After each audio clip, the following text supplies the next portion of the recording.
Hello, I'm Lexi from Sagmarie Native Plant Community.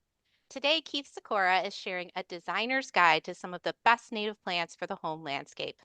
He'll walk you through top native plants for beauty, function, and wildlife support. So let's get started. And to introduce Keith, I'm going to hand it over to Kathy. Hi, everyone. Tonight we are thrilled to be joined again by Keith Sykora, who is the founder of Stellar Native Plant Nursery, which was established in 2022, with over a decade of experience in the ecological landscape restoration industry. That's a mouthful.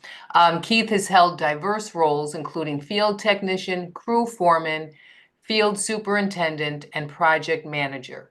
His career has allowed him to contribute to award-winning natural area projects across Chicagoland, southern Wisconsin, northwest Indiana, and southwest Michigan. Keith has worked with a broad range of clients, including forest preserve districts, municipalities, private landowners and homeowners associations, corporations, commercial properties, and conservation groups.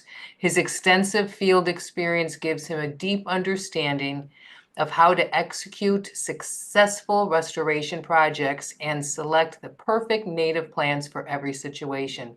In 2018, Keith began growing native plants at home from seed as a hobby, refining his expertise with each passing season. By 2022, he was selling his plants to the public at farmers markets in Chicago's western suburbs, sharing his passion for native plants with the community. A self-described extrovert, Keith loves engaging with people, and encouraging them and educating them about the ecological benefits of native plants and sharing his wealth of knowledge accumulated over the past decade. In addition, this presentation is going to be about some of the best native plants for the home landscape, plants for smaller landscapes, plants that won't take over, plants that aren't overly aggressive. And we were thrilled because Keith was very generous in creating the designs for our 2025 native plant sale packages and starter kits. And those are all designed with plants that are conducive to pop into any landscape, formal or naturalized. And so we were just thrilled that he was willing to do that for us, and you can check those out on our website, sagmoraine.org. But without further ado, I am going to introduce the one and only Keith Sykora from Stellar Natives. Welcome again, Keith. Oh, yeah, thank you. Yeah, it's good to be here. Yeah, thanks again for that excellent introduction. That was very nice. So yeah, I'll go ahead and get started with this presentation. Okay. Can everybody see it? Yep, looks beautiful. Okay, excellent. Yeah. See the nodding onion. Yeah, that's a good one. Yeah. So yeah, this is a designer's guide to some of the best native plants for the home landscape. And really, my overall goal for this presentation is to kind of provide the homeowners with native plants that they can kind of plug into their existing landscape, that ones that tend to kind of play well with others a little bit more than some of the more aggressive native plants. I tended to go with ones that are a little bit on the shorter side, ones that have alternating bloom times. Pretty much everything that every species that I'm gonna go through can handle medium soils, meaning, not too wet, not too dry, kind of right in the middle. And then a lot of, native plants in general, that you're gonna have, it's gonna provide way more habitat for pollinators and wildlife than, the non-native cultivated perennials that are not native to this area. And so, yeah, I just kind of want to introduce some of these plants that, say, like, you're going to go and pick out a ground cover, for example. There's really good native options out there, and these are ones that I want to introduce that, could work well with your landscape. So I'm going to go ahead and get started. And one of the first species that I wanted to talk about is prairie dropseed. This is a native grass. It forms a nice little clump. It only gets about a foot tall.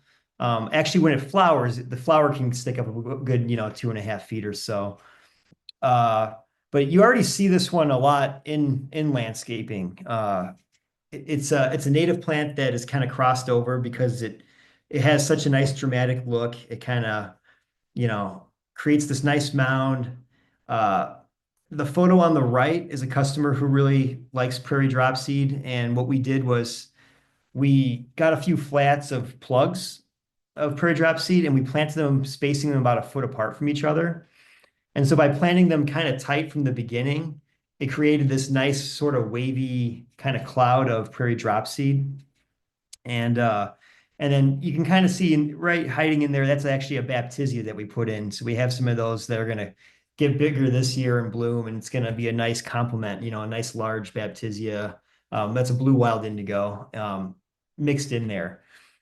But this is a real fun species. Here's another one. I did this kind of a similar thing. You can see on the corner here, this is prairie dropseed. And same kind of thing that we did was we planted them from plugs a little bit tighter just to get that dramatic look.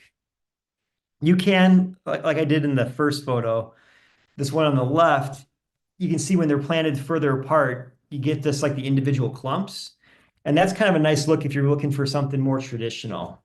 If you want to have more of a like a grid kind of look to your grasses, that's another option too. So a lot of fun with this native grass. So another one that I really, really enjoy working with is little blue stem. It's it's not just a clever name. It's only about 2.5 to 3 feet tall.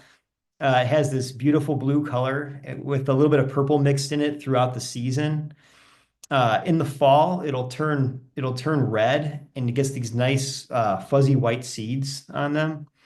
I like to use it even as an ornamental grass. It's a really good filler. It can look really nice if you have, say you got a space in between some perennials in your landscape, and you kind of put this in there, it'll kind of fill that in that space in between and give a nice texture and a lot of interest throughout the season. It definitely provides interest year round because, yeah, like I said, you got that fall color, you got that nice blue color in the summer, and then in the winter time, it turns like that brownish, kind of wheat color, and it still provides good habitat for wildlife. Um, Here's a picture of it. This is actually out at Natural Garden Natives. They have their like kind of idea gardens out there that are open to the public. This picture doesn't really do it justice. In person, it looks really sharp because you kind of see there's these white clumps, and that's leafy spurge that's in bloom in there. And these little pops of red is actually royal catchfly. That's that taller thing in the back. That's Annie's hyssop. But it really has a cool kind of like almost Western look, this garden, when you've got those pops of white and pops of red coming through that grass. So it's kind of a cool design inspiration. I'm looking for that next customer with a full sun yard that wants to try this out. But yeah, I thought I'd share that with you. Next, I want to talk about a couple hardy sedges. In general, the native sedges are great for landscaping because they do play well with others, and most of them stay relatively short. You can kind of fill them in together in tight spaces, and it'll look really nice. But this one is interesting because it can handle full sun and full shade. And it goes from about medium wet soils to actually fairly dry soils it can handle. So this is at a client's property where it's in full sun. I like that kind of light green color that it produces. It will get yellow seed heads middle of the summer. One thing I want to mention is our native sedges in general are cool season. So they grow actively in the spring, and then they start to green back up in the fall. In the summertime, they'll get maybe a little tired looking, but they'll still stay green for the most part. They just kind of go a little bit dormant in the middle of summer. But this is one that I use this one, this is one that I wanted to put in this presentation because I feel a homeowner could pretty much plant it anywhere on their property and it would be okay. And then Carex blonda, common wood sedge. It's similar. It's similar in its hardiness that it can handle fairly sunny areas as well as full shade. I use this plant a lot in woodland restorations. Really, any kind of if I'm designing in a in a wooded area or a landscape with a lot of shade, it's a great filler. Looks nice against all the native shade perennials that you can work with and wildflowers. Only gets about 12 inches tall. I like the leaf blades on this, how they got that little midrib that comes down the middle of them. And just like a nice little clump habit like that. So great for wildlife and just another good option. Okay, and then yeah, this is the nodding onion. This was on the cover of the first slide, but just a great, another great landscaping option. You can put it next to the sidewalk. You can put it next to paths. Doesn't get too tall, just about 18 inches. It flowers in July and August, so some late summer color. But the foliage itself is nice. It looks just like any of your typical alliums that people will landscape with. So instead of getting the one that's not native, you could try this one out and provide some good habitat. The colors are pink and they kind of range from pink to white. As you can see, this one on the right has kind of got a mixture of both going on it. And that's the thing, like our native plants, we grow them all from seeds. So they're going to be there's going to be variation throughout them. This is another pretty hardy one that, it can handle medium wet to medium dry soils. So pretty much, I'm pretty confident that if you put it in your yard, it'll work. And full sun to part shade. So, oh, and then yeah, over time they will start to spread a little bit. They have bulbs and they will kind of radiate out and kind of fill their space. So that's something to think about. Yeah, here's the photo of it here. This is a little native garden that I did for somebody along a sidewalk. And you can see it here. I kind of put it on this corner and along the sidewalk there. You can even see some of them are starting to nod. This is probably, I think I took this probably like end of July, so it was getting close to blooming. All right. Butterfly weed, Asclepias tuberosa. This tends to be everybody's favorite plant. It's one of the few natives that has orange flowers. It only gets about 2 feet tall, has very cool milkweed seed pods that it gets on it. Obviously it's great for monarchs and butterflies. It likes drier soil and it likes full sun. I've I put on this slide that it's not guaranteed to work all the time. I have had some issues where it does seem to be a little bit more finicky than some of our other native plants. So it's one that I use it in my designs, but I kind of use it sparingly. I don't use it as like a core plant anymore, just because it really is, if it finds a spot that it really likes, then it loves it and it does really well. But I've also had quite a few spots where I thought it would work well, and then it just didn't take. So, this one's a little bit, yeah, people are always going to buy it and plant it. But yeah, there's a little bit of buyer beware, that you can't necessarily guarantee it's going to work, but if it does, you're going to be very, very happy with it. Here's another picture.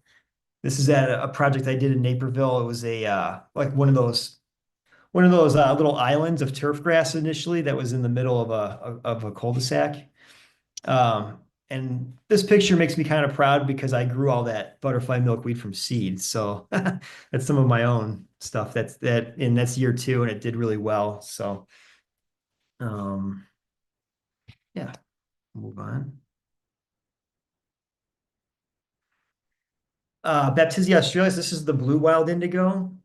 Some of you, if you're familiar with Baptisias, there's also a native white one.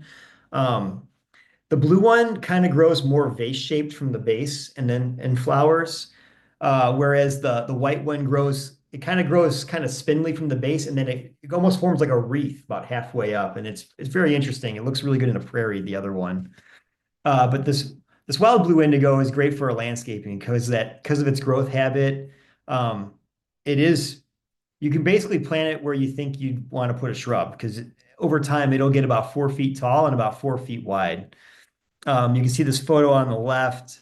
It's positioned right in front of that AC unit. It'll probably get just as big as that AC unit in a couple of years. That was one I successfully moved that one for a client, which was not easy because they form a giant taproot and you have to really dig down and then end up severing that to move it. But it did take well in its new location. And like I said, it's just a great one for like a showpiece. It likes full sun. It can handle a little bit of shade, but yeah, use it kind of like a shrub and then put like your sedges and your ground covers around it and just enjoy the show because it really is stunning when it blooms. All right, anemone cylindrica. This is thimbleweed. There's quite a few different anemones out there in this family. This is one that I see it more sparingly on savanna type sites, so kind of wooded, kind of but more partial shade. Um, I think I love the white flower that it produces. The photo on the right doesn't totally do it justice, but it really has that nice geranium anemone leaf that it gets on there. Uh, when it goes to seed, it becomes the seed head kind of turns into like a little thimble. Like this is kind of it right here on this other photo. And when it dries out, it gets fuzzy and kind of thread-like. It's it likes drier soils and it's a nice plant because it blooms in that, like early summer, June month when not a lot of other natives are in bloom. Like you kind of get what I'm always looking for is I, from my experience, you get a lot of the spring ephemerals in the early season color in May, and then you get another huge bloom in August when the cone flowers and the black-eyed Susans and the liatris, all that stuff is blooming, and the asters start coming on. But then you got those months in between. You got June and into July, and I'm always looking for things that can kind of bridge that gap. And this is one that in a woodland you'll get some flowers in that time period.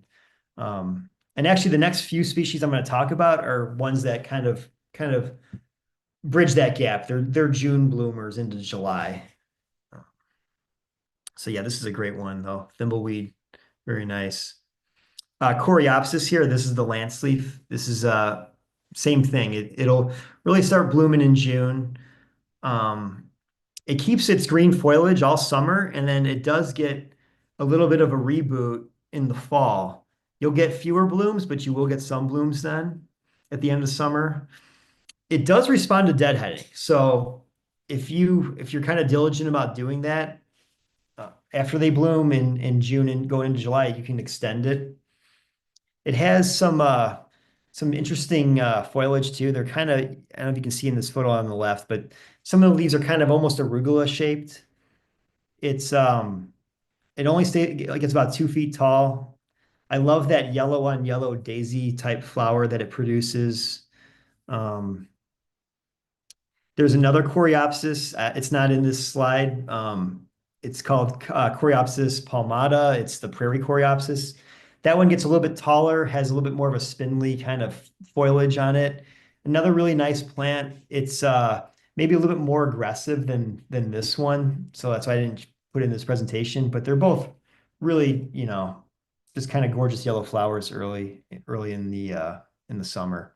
Here's a close up of that one. Okay, so pale purple coneflower. I'm going to talk about purple coneflower as well. I like to use both, and main reason is this one, the pale will bloom in that June time frame as well, whereas the purple coneflower blooms in August, a little bit later on. And this is a really nice one to have when it's blooming. It has really nice fuzzy kind of foliage on the basal. You can see the rosette down here.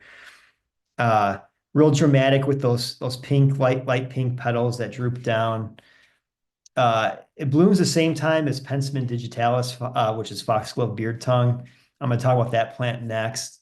And they look really nice when they're both kind of blooming at the same time. This one really needs full sun. I've put it in areas that were a little bit shadier and it just seems not as happy. So you want full sun and it actually likes drier soil. So you don't want to put it in a low area or anything like that. But it's pretty well behaved. It will kind of curve around and it kind of twists a little bit, the stems. So if that's something that bothers you, maybe it's not the right one, but I think it looks really cool when it's doing its thing.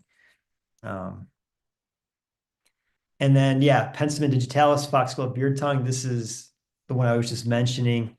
This blooms in that same time, about at the same time as pale purple coneflower. Has a white flower. It has those deep tube-like flowers, so actually hummingbirds will go after this one, and same with all the other beard tongues. Again, I really like it because it blooms when not a lot of other native plants are. Gets about 3 feet tall, full sun to partial shade, and then yeah, medium soils to even a little bit dry. And yeah, here's a great photo of this is at one of my clients' property. And as you can see, you got the pale purple coneflower in the back that's blooming, and then these nice white spikes here is the foxglove beard tongue in bloom.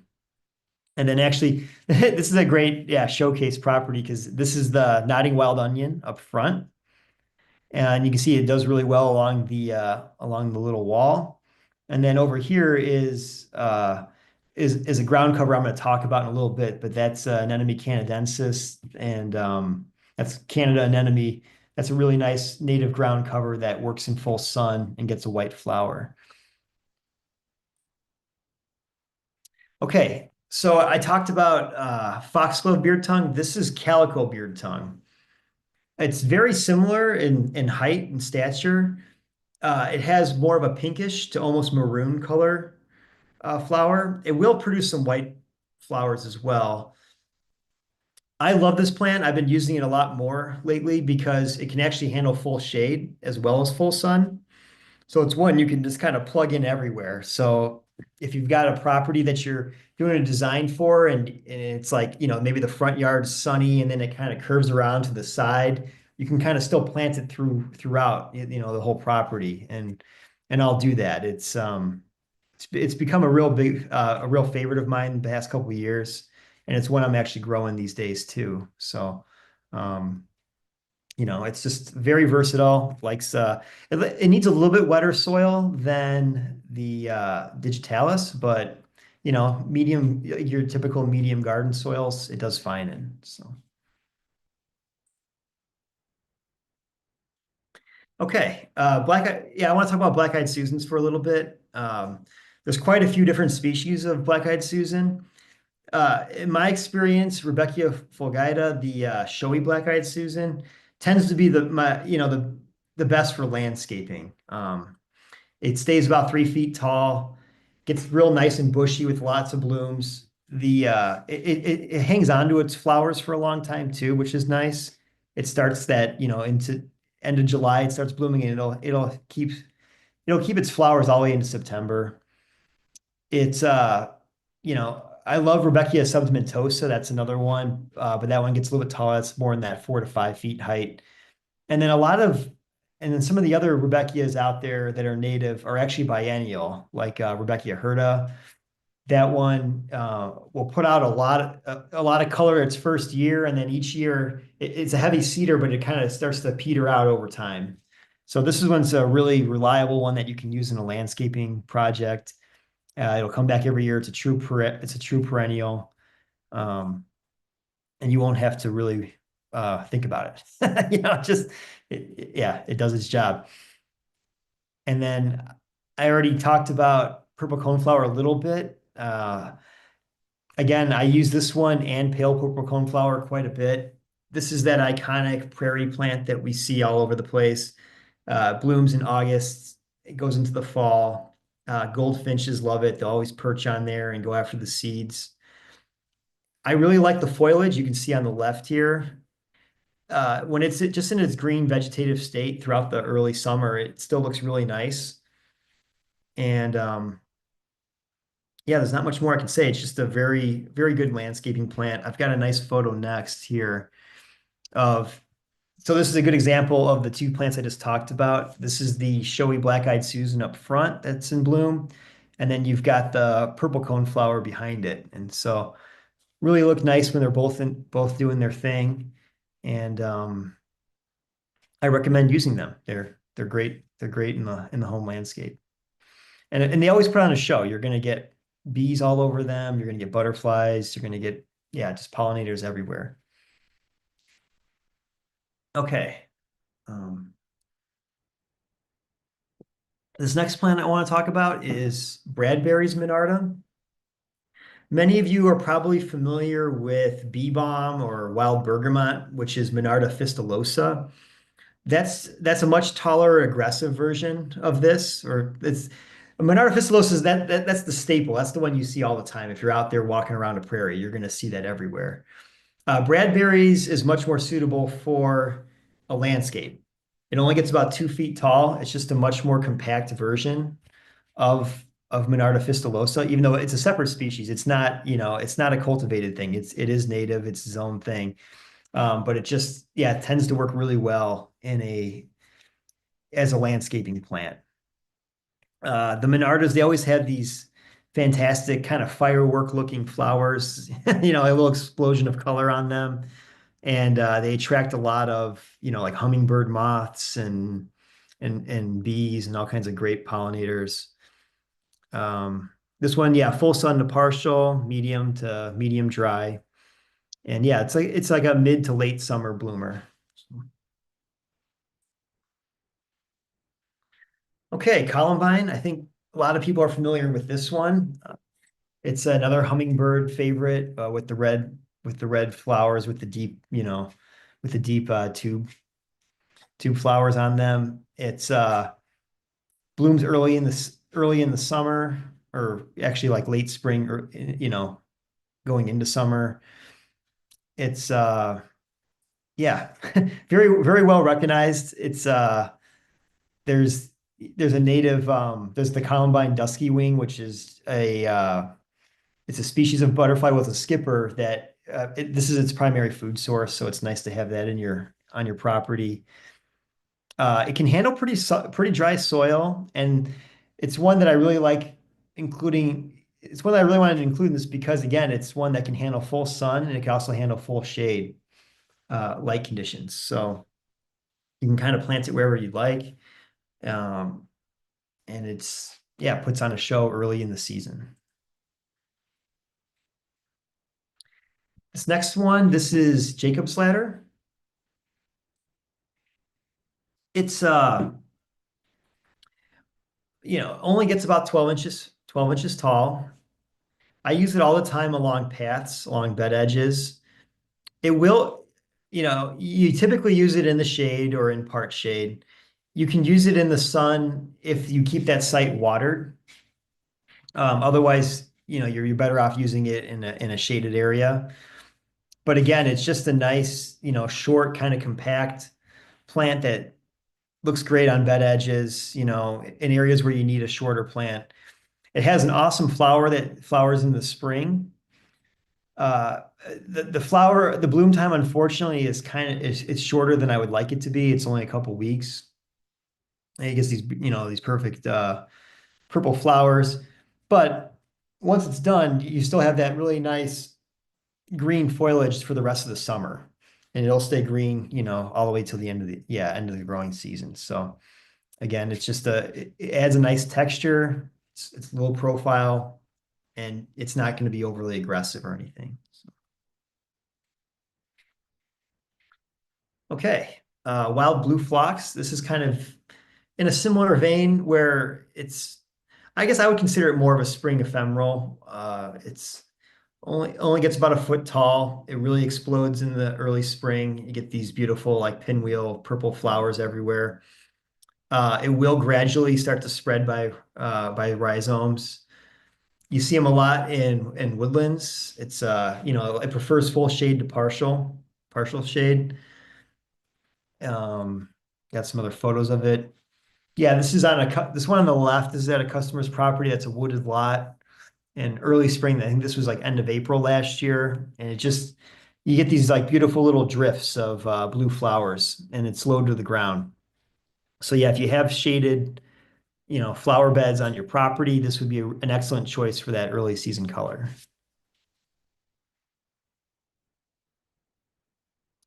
And then Virginia bluebells. This is another spring ephemeral. I have yet to meet somebody who doesn't like this plant. It's just it's a great, it's fantastic when it comes up in April and you just start and you look out and you see all those blue flowers. Over time, they will form colonies. It's a full shade to partial shade plant. I've had experiences where it grows pretty well in the sun because it comes up early when there's not a lot of leaves, and I've had experiences where you can almost get away with it in full sun, but it's yeah, it's just like that. It's that iconic native plant that's a marker that spring has arrived and that summer's on its way. I think I have no, that's the only photos I have. But um, and speaking of spring ephemerals, I talked about ones in the woods. This one is a full sun prairie spring ephemeral. This is your shooting star. Uh, you know, same kind of thing. It's going to provide that. It's going to bloom early. It's going to bloom in April, May. It might hang on until June. Has pink flowers, sometimes almost to white. Uh, it looks really nice with prairie dropseed grass, which was that very first grass that I talked about in this presentation. If you plant the two together, this will pop up early in the spring, give you some nice color. And then when it dies back, it really kind of disappears. So about middle of summer, it's gone. There's really hardly any trace of it. It just has this little basil rosette you can kind of see on the right-hand photo. And then it has this nice stalk with these dramatic flowers that to me kind of it looks a little bit like a swan's beak and head. It always reminds me of. But again, yeah, just really fun. It only gets about a foot tall, and yeah, nice to have early in the season in your landscape. Okay, I'm gonna kind of start moving now into some ground covers because I feel that for the homeowner and your native landscape, having some options out there that are native is going to be very beneficial for you. And wild geranium is a great one. It, again, it handles full, it prefers, you find it mostly in full shade to partial shade, but it can handle quite a bit of sun. Uh, it will start to kind of grow and radiate out and fill in a space. And it blooms, it starts blooming in May, but it actually does hang on to its flowers for quite a while well into June. Love the shape of the leaf that anemone, geranium, toothed margins. That it has a really interesting leaf on it, and then the flowers are great. It's a pollinator favorite, so you can't really go wrong if you got a good spot for it. It'll take off and kind of start filling in for you over the years. The other ground cover I've got a few, but another one that I wanted to talk about is wild ginger. This one has a really cool shaped leaf. The flower is here on the left, and it's underneath it flowers underneath the leaf. So you really have to, you actually have to kind of you have to move the leaves out of the way to find it. And it's pollinated by ants. So I think that's part of the reason it's underneath the plant, and it's this really cool maroon looking flower. It's kind of short-lived. So when you use this plant, you're basically using it for the leaf and for its foliage, but it stays green all summer. So it's a really nice ground cover to have. It can kind of fill in an area. I think I've got more photos. Yeah, there's a little bit more here. And they will spread and they'll just, yeah, it's great to put underneath a tree and just somewhere in the shade.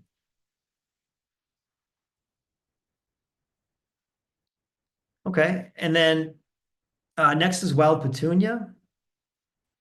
This one gets about a foot tall. it's again, I use it like a ground cover. Has really nice fuzzy foliage with a purple flower that it produces. This is one that likes full sun, and it actually likes drier soil too. So it's nice to have this. It'll bloom right in the dead of summer, and when it's hot and dry, this thing will be in bloom and provide a lot of interest for you. So you can use it along the sidewalks, the edges of your paths. You can use it um, just anywhere where you want like a nice short ground cover that's in a sunny spot.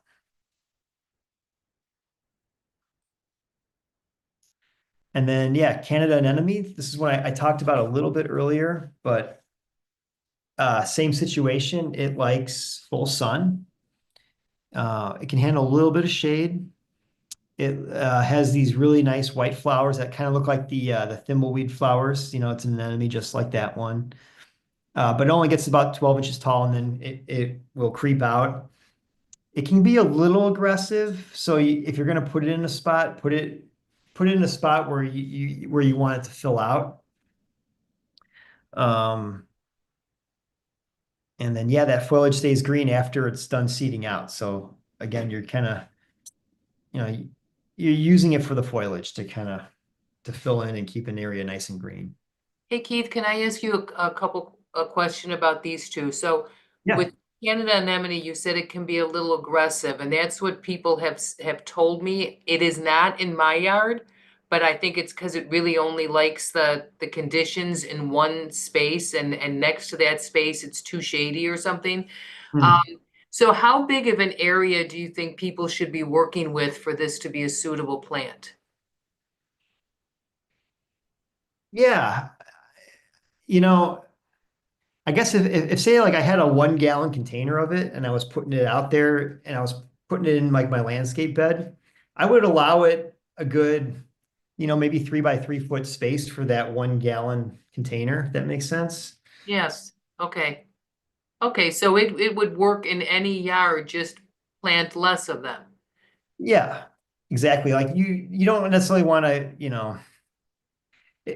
if you had other, plants that you're not trying to crowd out, you don't want to just go crazy with it. And yeah, like when I was doing the plugs of prairie dropseed and planting them spaced a foot apart, that would Mhm. probably be a little too much for this one.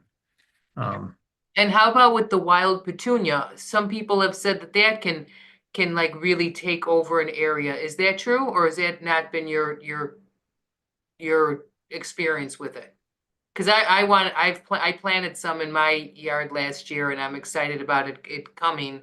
And is how um again, is it suitable for small yards? it is in its own location. Yeah. Okay, Um, but don't put it with other plants that aren't as that are shy. yeah, I'm trying to think. I can't imagine. I'm trying to think if I've ever seen it where it like was a problem with other plants. I don't think it ever has been. I mean, Oh, that's good to know. Okay. yeah, it holds itself down. It's interesting. I'll go back a little bit. Like, It's so beautiful. yeah, it's interesting because it has a lot of it grows right along the soil, and then it has like offshoots like the flowers are on these offshoots that come up about a foot, right? Hmm. Then underneath it is pretty like clingy to the ground, like vinca or anything else would that's a ground cover. So it's gonna protect its space where it's at, but I haven't had too many issues with it that I can think of where it's like actually where it became a problem. That's good to know because you can just tell by the form of it what a great weed prevention that would be. Yeah. Thank you. Uh-huh. Did you have any more questions before I move on, or Not now. I'm sure I will at the end. cool? That's I'm always the just best always part. wondering about those two plants because you hear stories about that, but I've never experienced them being aggressive, and they are just such beautiful plants. Yeah, one thing I should mention, wild petunia, the rabbits enjoy it. So that is an issue with that one. The Canada anemone actually, the rabbits, it actually has a bad taste to them, so they don't eat it. So if you're looking for, if you had to pick between the two and you wanted one that was rabbit proof, you would go with the Canada anemone. Okay, good to know. Yeah, yeah, the Thanks. rabbits will mow that the wild petunia down. So, um, but yeah, moving on. There's prairie smoke is another one, and I believe you have this on your property, and yeah, from what I've been told, like it stays green all year round, right? Like it's green right now in the wintertime, the prairie smoke. You know, last year mine stayed green all year. This year it did not. I think because we had some days that we had like stretches where it was like really, really cold, maybe. Because this year it didn't stay green. Last year it was green all winter, Okay, but it's already getting green. So nice. it really, it's like, it seems like it wants to be evergreen unless we have like an extremely like long, difficult cold snap. Okay, Otherwise, in like a normal or milder winter, it seems to me it wants to be an evergreen. Yeah. yeah, and yeah, it's um. So I kind of included that in here with the other ground covers, even though, I wouldn't say it like radiates out the way ground covers do as much. Like you kind of have I mean, it's a spreader for sure, but you kind of have those basal leaf kind of, you know, rosettes in a way. But yeah, I think it's great. Again, using it along paths wherever you want, like something short. You have that foliage that's green most of the year. It only gets 8 inches tall. They call it prairie smoke because when, like this picture on the left, when it's going to seed like that, it gets real fuzzy and it kind of looks like a little cloud of smoke along the ground when it's in that stage. And that's kind of how it got its name. But yeah, it blooms early in the season, April, May, June, full sun, you know, medium wet to dry soil. So it's just a very versatile plant that works really well in a lot of situations. This next photo, this is a client where we put it. She's got this nice path that goes through her yard, and we put this along the sides. And I can't wait to see it this year when it really fills in. So. Okay, and then I wanted to talk about Virginsbauer, which is a native clematis. That's one question I get a lot, especially from homeowners, is they're always looking for a really nice climber that's native. And this is it. This is the one. So has smaller flowers than some of the ornamental clematises that are out there. They're about an inch in diameter to these flowers. But it is a nice late summer, early fall bloomer. You can see it's blooming the same time as this blue stem goldenrod. So this is probably about September when I took this photo. And this customer of mine, she's got it up on the fence there, and it just has a really nice, end of summer bloom. And one of the nicknames is Prairie Smoke on a Rope. Because it kind of does that same effect where when it's going to seed, it kind of has that hazy kind of look to it. When it's in seed. And then I got another photo of it. Yeah, here's the flowers up close. So it's really it's very clustery, the flowers on it. And if you're looking for that option, it does prefer like a partial shade. It doesn't really want, full shade or full sun. It really likes it kind of in the middle. But if you And got is that different than there's that sweet autumn clematis that people have planted often? Do you know the one I mean? Is this different than that? That's like a non-native clematis, right? correct. Yeah, this is the native one. And so is this one more or less aggressive than that one? I mean, this one is still relatively aggressive, right? So I included it because I wanted to include native clematis, but it's just one that you will have to kind of maintain it, like keep it to where you want it because it will get a little bit more aggressive. Yeah. It's not going to take over your yard like an invasive or something like that, but it's going to need some coaching, if that makes sense. Yeah. Do you like recommend it, like how, what is the best way to, like, I mean, just trim it back? Or like, should people cut it down to the ground every year and let it start over? What is the best way to do it with the with the native clematis? I would just trim it back and then maybe every few years chop it all the way down. Yeah. Okay. Not every year, but maybe like every 3 years or so. Yeah. Mhm. Speaking of chopping things down, we have a question from an Mhm. attendee. Do any of these plants need deadheading or would benefit from deadheading to encourage more or longer bloom times? Yeah, like I talked about Coreopsis lanceolata, the lance leaf Coreopsis. That's one that responds well to deadheading. Um, I believe I've had some decent luck with some of the coneflowers and the black-eyed Susans. Um, the penstemons, yeah, the foxgloves, the beard tongues, they don't really respond to that, unfortunately. Some of the other ones. Yeah, unfortunately, with a lot of these native plants, they just kind of have their they have their season, they have their little blooms and then they're kind of done. And that's why when we're working with native plants, we like to plant a variety of species so you have those alternating blooms throughout the season. It's a little bit more challenging than if you say you're working with like annuals from the garden center that it just stay, and bloom all summer.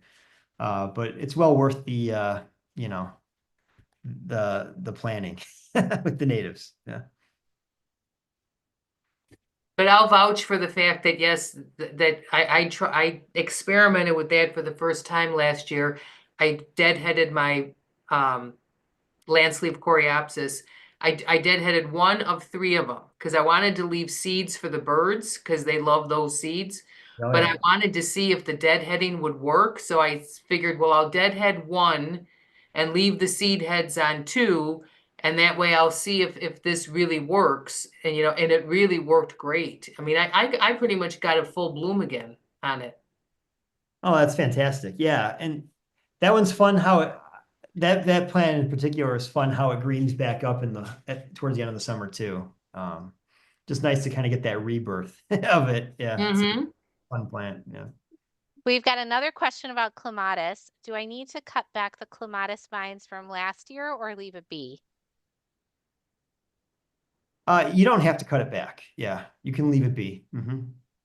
It probably provides some structure for the new growth to grow over Mhm. too, right? Do Yes. those does our native clematis, does it grow or bloom on old wood, or does it all come up new from the ground every year? Oh, I don't actually know. Okay. I use it sparingly, but it's one that I wanted to include, yeah, because it's something that a lot of people are interested in. Yeah, it'd be great if you had like a chain link fence or something you wanted to cover pretty rapidly. And Hmm. yeah, it's kind of it's fast, so cool plant. I think that's it for us on Q&A. Oh, that's a short one. Okay. Yeah. Well, Um, this was awesome. Any questions you have, Lexi? Well, Keith, where can people find you and what are the services that you offer? yeah, so yeah, here on this final slide, this is my website, and then it's got my email on there. And yeah, we do installation services and stewardship primarily. So if you've got, if you got a natural landscape, we can come out there and steward that and, keep the invasives out, kind of keep some of the aggressive natives in check a little bit and just, yeah, keep it looking nice for you. And then, yeah, we do design and installation work as well. So if you have say you want to convert your front yard to a prairie, we can do that for you. Um, or if you want to just even do like a flower bed, we can install it for you. So, mhm. And I just want to add that I did a little research while you were talking, and Virginsbauer or Clematis virginiana does grow on old wood. Does. Okay. So it doesn't die back to the ground each year. So you can leave those old stems. Don't cut them back because it will grow on that old wood. Nice. All right. Well, thank you so much, Keith. This was awesome, and to see some of these plants that I mean, you're the expert and you know that these have worked really well in home landscapes. And I think that is people's concern. They feel like, some plants aren't, are prairie plants and they're not suitable for smaller landscapes. And we really appreciate you sharing with us some of these awesome native plants that will improve our local ecosystem and help our birds and help our pollinators and be lovely in even a small garden or even a front yard. Yeah, that's what I was really hoping for, is just to kind of give some people some options that you don't have to go and convert your whole yard to natives. You can, pick out a couple of these species and just incorporate them in certain spots and kind of start with that. It's yeah, I tried to pick user-friendly ones as much as I could for this presentation. So I love it. Well, thank you so much. And thank you everyone for joining us. And we will see you again next week. Bye-bye. bye. Thank you so much.